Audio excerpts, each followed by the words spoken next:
বিদ্যুতের পূর্বাঞ্চলীয় grid fail করায় সিলেট সহ দেশের বড় একটি অংশ বিদ্যুৎহীন হয়ে পড়েছে। প্রিয় দর্শক, আমরা এই মুহূর্তে সিলেট থেকে যুক্ত হয়েছি। সিলেটের প্রাণকেন্দ্র জিন্দাবাজার থেকে এই মুহূর্তে আপনাদের সঙ্গে সরাসরি যুক্ত হয়েছে আমি কামরুল ইসলাম মাহি।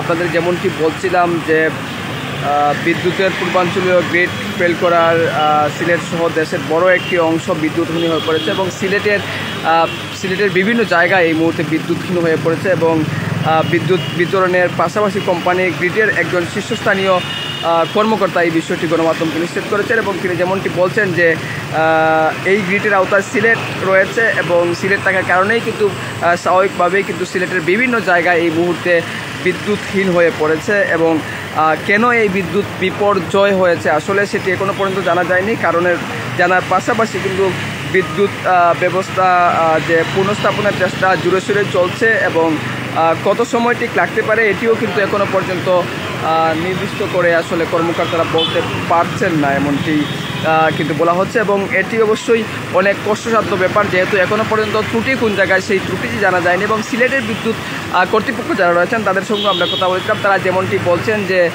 এটি আসলে খুবই জটিল একটা বিষয়, কারণ ঢাকায় জাতীয় গ্রিডে যেহেতু বিদ্যুতের সমস্যা হয়েছে সেহেতু কতক্ষণ সময় লাগতে পারে সেই বিষয়টি কিন্তু এখনও পর্যন্ত ক্লিয়ার হয়নি। তো কতক্ষণ লাগতে পারে এই বিষয়টি কর্মকর্তারা বলেননি এবং সিলেট শহরে প্রায় 2:45 সময় আনুমানিক এই সময়ে কিন্তু বিদ্যুৎ চলে যায়। বিদ্যুৎ চলে যাওয়ার পর থেকে কিন্তু ব্যবসা প্রতিষ্ঠানে স্থবিরতা বিরাজ করছে। সকাল থেকেই কিন্তু সিলেটের আবহাওয়া অনেকটা কিন্তু গরম এবং খুব গরম সকাল থেকেই গরম অনুভূত হচ্ছে এবং বিভিন্ন ব্যবসা প্রতিষ্ঠান আমরা দেখেছি জেনারেটর এবং বিকল্প ব্যবস্থা স্থাপনের চেষ্টা করা হচ্ছে। আমরা